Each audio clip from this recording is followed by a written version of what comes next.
So as you guys can see, my house is still kind of a mess. I'm still restarting. I stopped in the middle to kind of take a cold shower because it is hot outside, y'all. Like, my AC is set on 65 degrees, and it's not even the AC. There's nothing wrong with the AC. It's just so hot in South Florida that it's just, as long as the sun is out, that the inside of the house is hot. Like, it's 78 degrees in the house.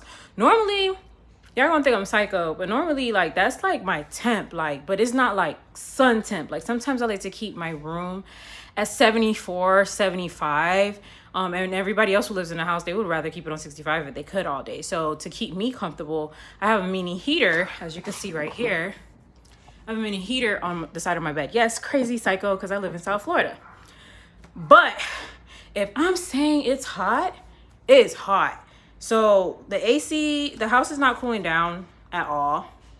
It's on 65 right now, but the degree of the house is actually 77.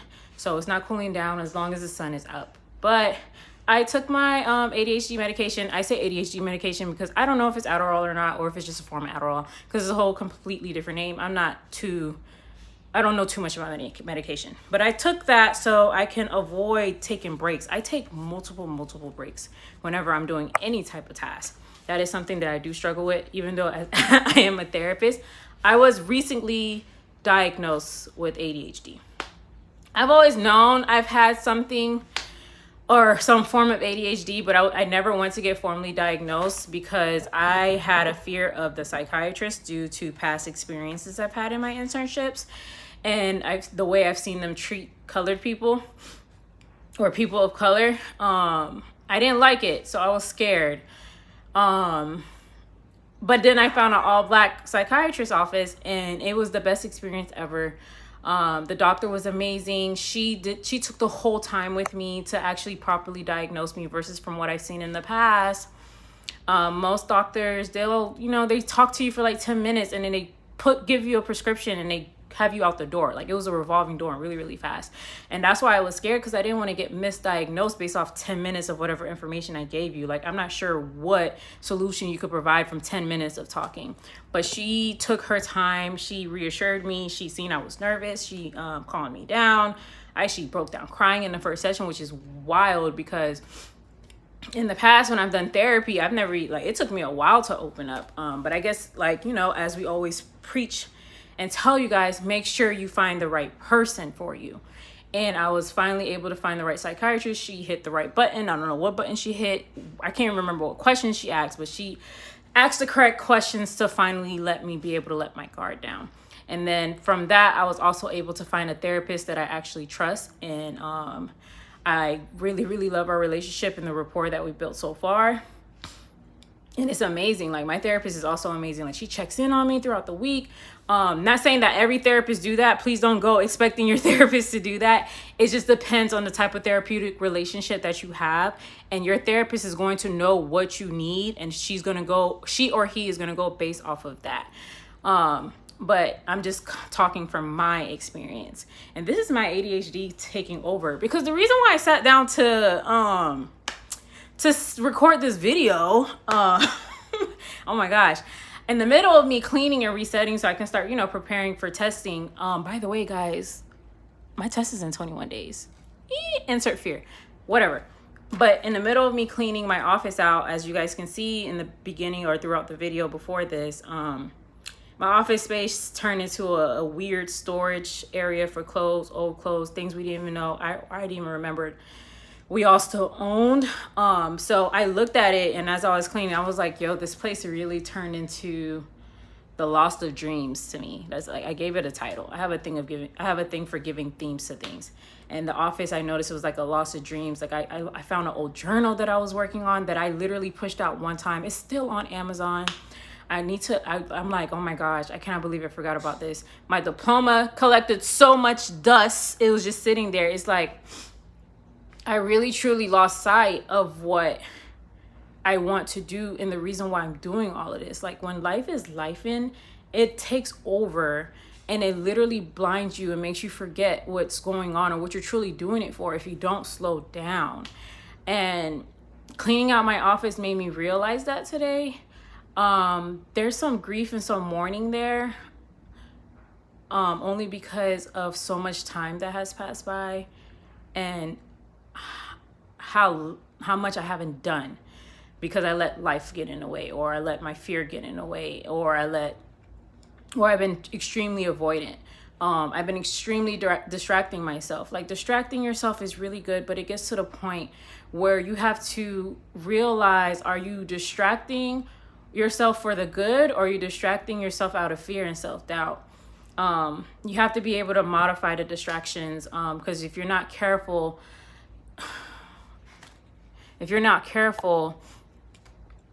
and you are completely always blinding yourself or distracting yourself, whether it's with positive or negative coping mechanisms, you can lose sight of what's going on.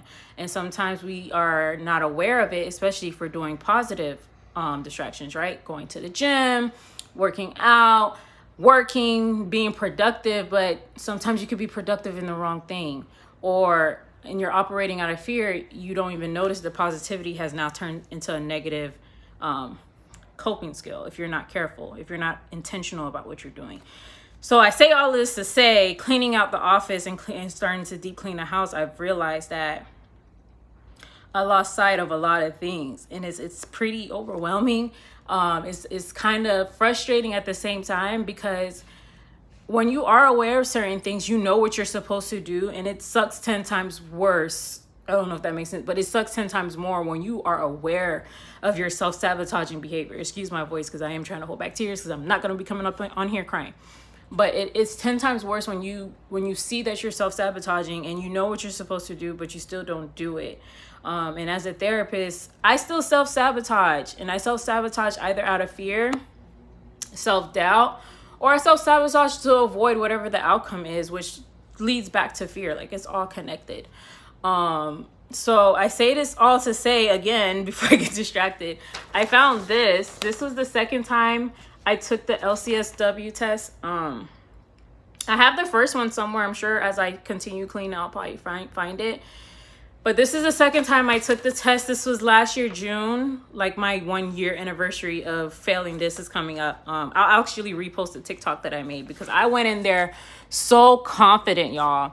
Like, I got my hair done. No, not even. I did my own hair. I like dressed up the way I visualize myself as an independent therapist, the way I visualize how I would be dressed as a licensed therapist walking into my own private practice. That's how I dressed. Like, I got my hair done. I had the little slick. I did my makeup. I did my lashes. I went in with this dress. I went in with my purse, the Protect Black Women purse, because, you know, like, a lot of it is about, the main reason why I'm in the mental health field is to give people of color a voice, and to understand that we matter and our mental health matter too. But finding this made me realize I completely lost sight of all of that. That's the whole reason why I created the Happy Healing brand and Healing with Veronica.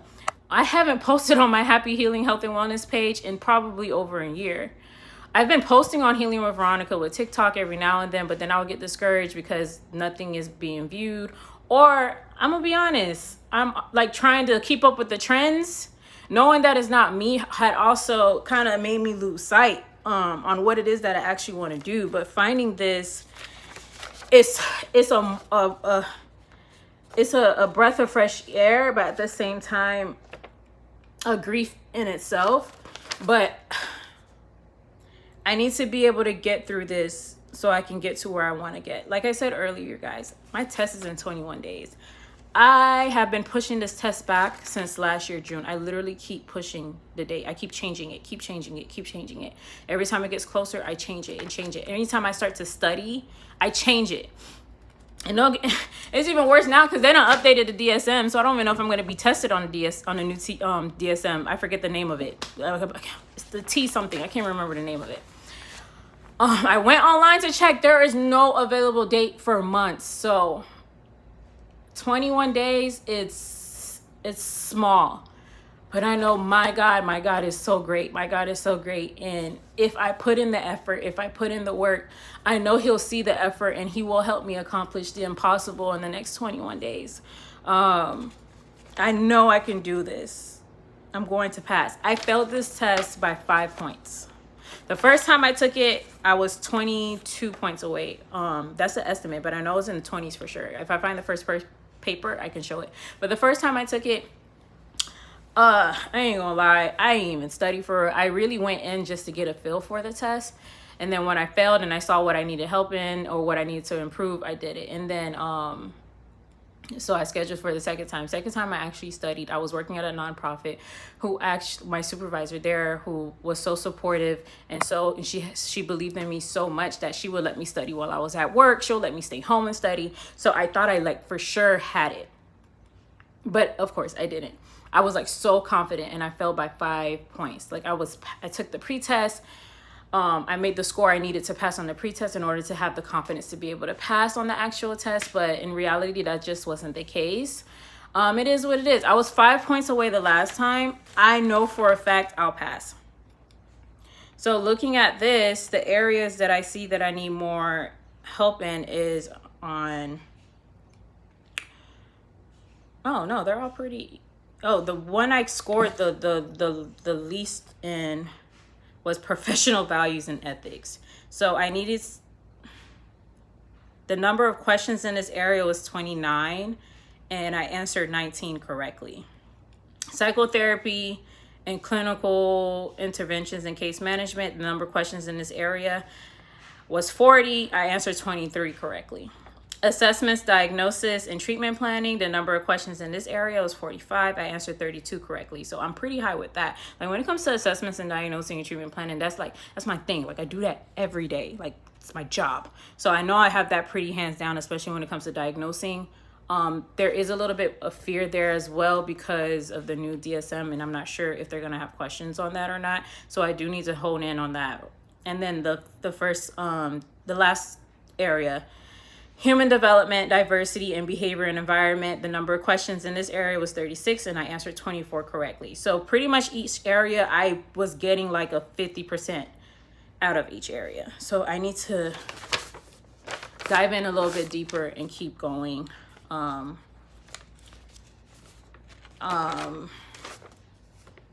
So yeah, I sat down to record this video for one thing, but I said a whole bunch of different things. I just hope it all makes sense.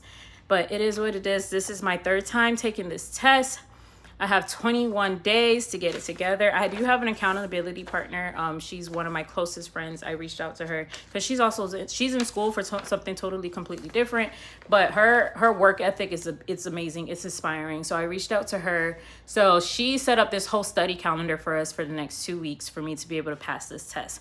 So she's going to be picking me up. We're going to be going to the library at her university and pretty much going in.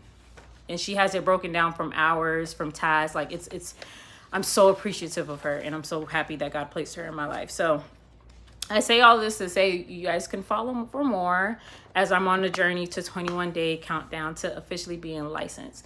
Because this is the only thing I have to get out of the way. I've completed all my clinical hours. I've completed all my supervision hours. I just need to pass this test. Once I pass this test, all I have to do is send in my paperwork to the board and boom, your girl is a licensed therapist. I just need to get out of my head and then not let the fear of 21 days, because, I'm going to accept accountability and responsibility here. Life been lifing between my mom being in and out of the hospital, work, adjusting to work and my new position as well, adjusting to real life, understanding that I'm an adult. This inflation, all the expected stress that we're going on every day, that I'm going through every day, life is life. And so I've been distracting myself. My therapist also has been holding me accountable with the studying and everything. So she's been helping. So 21 days, guys. Let's let the impossible become possible. It's not impossible. I'm going to pass. This is my third try. This is it. So right now, I think I'm going to post this video separately from the other video. Because this video is supposed to just be a quick 2-minute video so I can show you guys this paper, but it went a little bit longer. So I'll just post this on its own of me just ranting about me doing what I need to do to pass this test. So I'm going to finish resetting my house. So I cleaned the office with a breath of fresh air and made me come to a realization of a lot. So I guess I needed it. I'm going to finish cleaning the room because the goal was, because I've been doing everything in my room, working in my room, studying in my room, but I'm not really studying because 30 minutes in, I'm like 2 inches away from my bed. So I get up really quick and hop right back into my bed, which is why today I was like, I'm going to get up and clean the office. So I cleaned out the office. So I'm making room to study in there as well and hold myself accountable. And yeah, for those who actually watch and listen, thank you for listening to my rant, and follow along. It's 21 days until I'm licensed.